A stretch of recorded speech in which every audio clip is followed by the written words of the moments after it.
Welcome to the comfort stop. Yeah.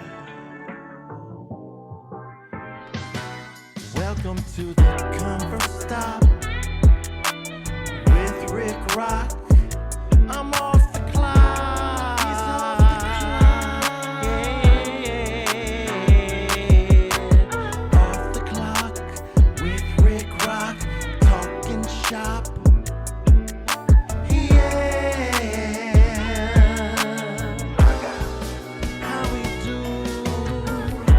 Yeah, I want to make a quick video. I was talking to a pal of mine, Scott Silverberg, and he's out of Colorado. He's a Colorado. Can I say Colorado? Or is it Colorado? Like a John Wayne, Colorado. Dude, we were talking about the post office today. And, man, you know, we've just been sitting back watching the fucking, the shit show, for the last few days going on. And, man, he randomly messaged me on Instagram. And, if you want to follow him, his name is, Famous Mailman 23, Scott Silverberg. Works out, loves his dogs, his wife, and, man, he's a cancer survivor. So, give him a follow if you don't follow him yet. But, man, he randomly texted me today, and he was just like, man, you seeing this shit? Like, I'm like, yeah, man. I'm seeing this shit. It's fucking crazy. But, man, you know, we were talking, and it's like, you know, we need some fucking reform. We need something, man, because this video, it's probably best if you've got some time, some mileage on your fucking body. It's probably best you watch it if you got mileage. 20 years, over 20, over 25. You'll know what we're talking about. Because if you don't have any years in, you're just not going to understand, kind of. Because it's like, for example, so some of us got to watch Ali fucking in his heyday. Some of us got to watch Michael Jordan play. Some of us got to watch Michael Jordan play, you know, fucking on Saturdays and Sundays and during the week on TNT when there was only 2 games on Tuesday night or Wednesday night. You know, it was the Lakers versus Celtics and fucking the Bulls versus fucking somebody. But anyway, young carriers, they can only hear stories of how fucking cool it was. To be a postal worker back in fucking 96. They can only hear the stories like, fuck, it was so cool to be a fucking mailman. It was fucking cool. And then fast forward to 2025 and it's something fucking pretty abysmal. Is that the word, abysmal? Or is it dismal? Or can it be both? It's pretty shitty. It's pretty fucked. But anyway, what was I trying to say? So, me and Scott were talking, and it's just like, to fix the post office, you know, you gotta, how about bring battery tests back? Like, when we signed up, when we got into the post office, you know, we had to take the whole fucking battery exam down at the fucking plant and fucking we had to score high enough to where we could get on this fucking list. So that the post office would even call you. And now, like, You just show up, you just go online and just say, fucking, yeah, I have a high school diploma and fucking, I have a pulse. And they're like, come on down. We got a fucking position for you, supervisor. Or if you don't want to be a supervisor right off the bat, you could probably just be a fucking CCA or a PTF. And it's pretty crazy. Like, fuck, man. And fuck. It's got to start there, right? It starts there because me and, everybody, me and all these veteran carriers, like, we did it the old way. We came up the old way. You took a fucking test. You sat on the list for a year before you had to retest again. And you studied for the fucking test. Like, you studied for your job, like memory and fucking practicing and shit.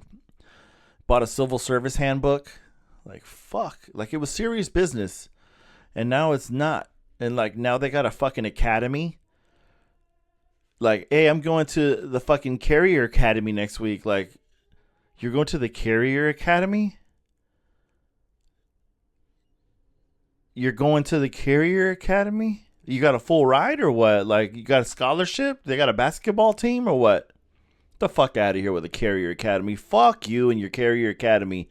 Fuck the Carrier Academy. The post office is wasting so much money on a Carrier Academy. Like, all you older carriers out there, like, look how you turned out. Fucking A1. You guys are fucking A1 sauce. And didn't need a Carrier Academy. You just had some fucking legit ass fucking veterans that fucking took you out one day and fucking taught you how to carry mail. And taught you how to be a professional. And now these little fucking, we call them dipshits. These young dipshits come in and, like Scott says, they're entitled. They're so fucking entitled. Like, they tell the supervisors what they're gonna do and what they're not gonna do, what relays they're gonna take and what they're not gonna take. Like, what the fuck is going on? They're fucking trash carriers. And yeah. Fucking so-called brothers and sisters. But they're fucking trash. And, if you're going to fix the post office, man, you got to fucking... How about... if you're going to fix the post office, why don't you start at fucking point A? Start at fucking point A, like the simple shit that you could fix. Don't start all the way at fucking S. Don't start at S or T or Y. Start at A, like the easy shit. You know what I mean? Like, that's why we're fucking $9 billion in the hole. Like, look at all the money we waste on these fucking trash bags. Like, and I'm sorry, I can only tell the truth.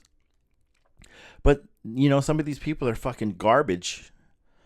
And then just to think that management says, oh, but we can't fire them because we spent so much money on them at the fucking Carrier Academy. We've invested in these people. We've got investments in all these fucking scrubs. We can't fire them. And they're fucking garbage. They're fucking garbage. You got people that come in. They've never probably had their own route.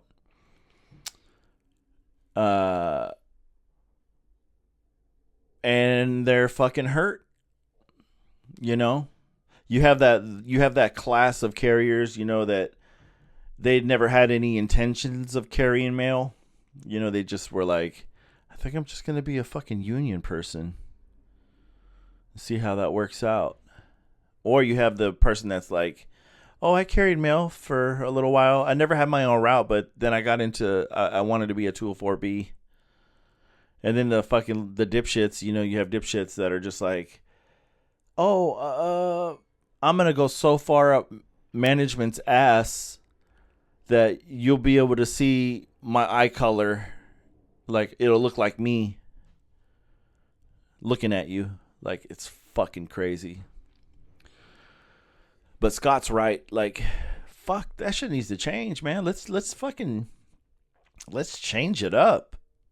Like, I wish I could fucking talk to Donnie and fucking Elon and be like, hey, like, send out a survey to like some of these 30-year vets, and they'll fucking tell you like what's fucking going on. Like, man, how about get a severance package and just be like, dude, you're never gonna carry again.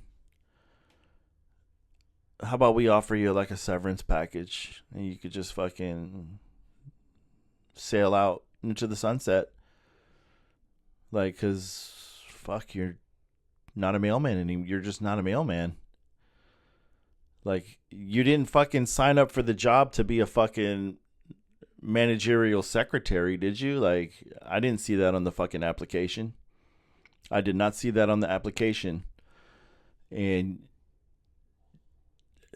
it's pretty fucking pathetic, man. Like, the abuse that goes on, at the post office. But what do I know? I've only been here since 96. Listened to Fermata Arbitration today, and Fermata Arbitration was fucking on point. And it had fucking James the Henry, and then it had Richie Ray, and then, man, Corey Walton. Fucking Corey Walton fucking is the headliner, fucking closes out the show and fucking just fucking kills it at the end, dude. Like, I don't know how many times I gotta say fucking Corey fucking just he's fucking triple doubles every fucking weekend. Seems like triple double. But James Henry, fucking inspiring. He keeps fucking inspiring fucking the many. I wish I had a piece of paper out there to write down some of the recap of the podcast. But if you haven't listened to it, it's the latest one. And just listen to it. It's fucking good. James Henry's continuing to find his fucking he's in his groove. And I think that has to, like, hanging around with Corey or like being with Corey, like talking with him. Man, how that's the best way to just find your way. I think your little groove, because when I listen to fucking Corey, I think I told him, I was like, dude, like, I feel like when I listen to the podcast, I'm like, fuck, dude, like, I know I'm fucking on the right track, because when I listen to your podcast, fucking, I'm like, that's exactly how I think. That's how I thought. That's how I think about things. So I know I'm not fucking off. I'm like, man, the guy gets it. But yeah, then there was Richie Ray. And Richie Ray reminds me of like fucking Joe Pesci and fucking Goodfellas. Like, all you hear is the voice on the podcast, and you're just like, is that Joe Pesci? Like, what the fuck? Like, dead on. Like, dude, he's gonna. I was gonna call him Joe Pesci. He's gonna run for NBA. But yeah, Richie Ray is gonna run for NBA. Out there in New York. And man, that's gonna be fucking cool, man. It was good, a good little fucking interview. And yeah, I mean, shit. I just wanted to fucking basically talk about a conversation I had with a friend throughout the day, and it's fucking crazy, man. Fucking crazy. But yeah. Anyway, I just got home. I'm gonna fucking do home shit. So, holla, holla, holla.